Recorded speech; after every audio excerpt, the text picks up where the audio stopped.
Halo pemirsa, Assalamualaikum warahmatullahi wabarakatuh. Kita lanjutkan materi perubahan pada lansia dengan bagian perubahan psikologis.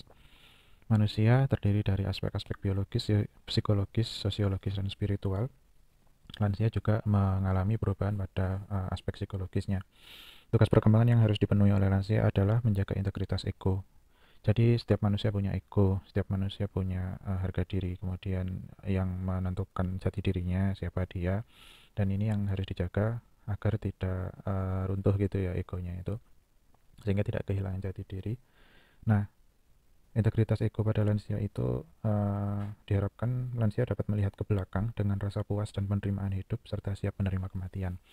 Jadi semua tahu kalau lansia itu adalah masa-masa usia senja gitu ya, senja menjelang malam. Kalau malam sudah gelap, sudah berakhir, akan segera menghadapi kematian gitu. Jadi yang diharapkan itu melihat ke belakang, melihat masa-masa mudanya itu ada rasa puas, kemudian ada rasa penerimaan hidup. Nah, jadi ada baiknya saat muda itu melakukan yang terbaik yang kita mampu agar nanti saat lansia itu tidak ada penyesalan gitu ya. Baik itu di sisi materi atau mencari jabatan, mencari aktualisasi diri, kemudian hubungan cinta, kemudian hubungan antar masyarakat. Nah, itu kita baiknya melakukan yang terbaik dan harapannya nanti agar tidak menyesal saat sudah lansia.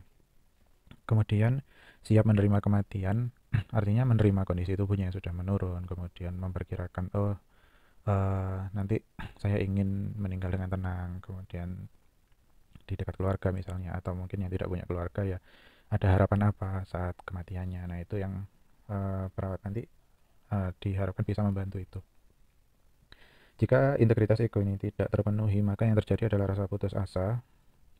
Saat-saat krisis psikologis ini, jika ada resolusi yang tidak berhasil, dapat menghasilkan perasaan putus asa karena lansia melihat kehidupan sebagai bagian dari ketidakberuntungan, kekecewaan, dan kegagalan. Nah, ini yang harus dihindari. Kasihan kalau sudah kondisi semuanya sudah menurun, kemudian masih harus ditambah putus asa, nanti kondisi lansianya akan menurun dengan lebih cepat. Masalah-masalah psikologis yang dapat terjadi saat lansia adalah short term memory atau ingatan yang pendek gitu ya, atau pikun atau demensia. Jadi dapat kita bantu dengan misalnya tulisan, kemudian jadwal, pembuatan jadwal gitu, sehingga uh, mengingatkan, membantu lansia untuk mengingat apa yang sudah dan belum beliau lakukan gitu ya.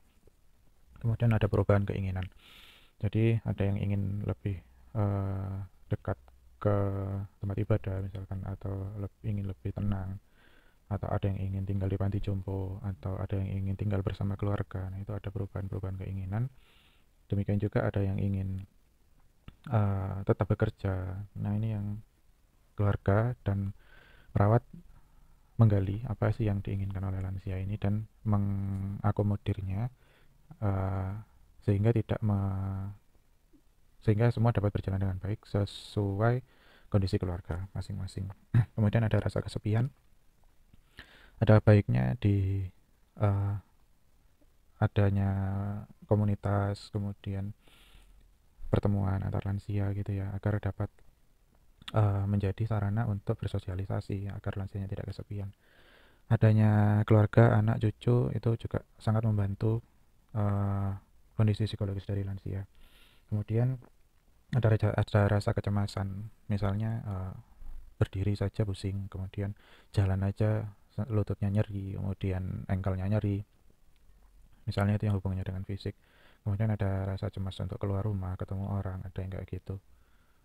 Nah, kemudian ada rasa frustrasi dan depresi kalau ada harapan-harapan itu tidak terpenuhi gitu ya. Kemudian takut kehilangan kebebasan, tidak boleh keluar rumah karena misalnya sudah pikun. Nah ini ada rasa takut, saya kok dilarang-larang gitu ya lansianya itu. Dan yang terakhir adalah takut menghadapi kematian. Setelah mati itu saya mau kemana, apa yang terjadi setelah saya mati, cukupkah bekal saya, kalau memang mempercayai agama yang setelah kematian akan ada penghakiman gitu ya. Kemudian untuk yang mempercayai kepercayaan yang lain, nanti apa yang akan terjadi di kehidupan saya selanjutnya. Nah ini yang nantinya ada baiknya dikomunikasikan dengan uh, tokoh keagamaan gitu ya yang memahami agama dari masing-masing lansia. Kemudian uh, pengetahuan tentang penyakitnya misalnya, nah nanti biar ada ya semacam persiapan gitu ya. Kira-kira saya ingin meninggal dengan tenang seperti apa? Nah, itu yang harapannya dapat tercapai ya. Selanjutnya uh, akan kita bahas di pertemuan berikutnya. Saya cukupkan. Terima kasih. Assalamualaikum warahmatullahi wabarakatuh.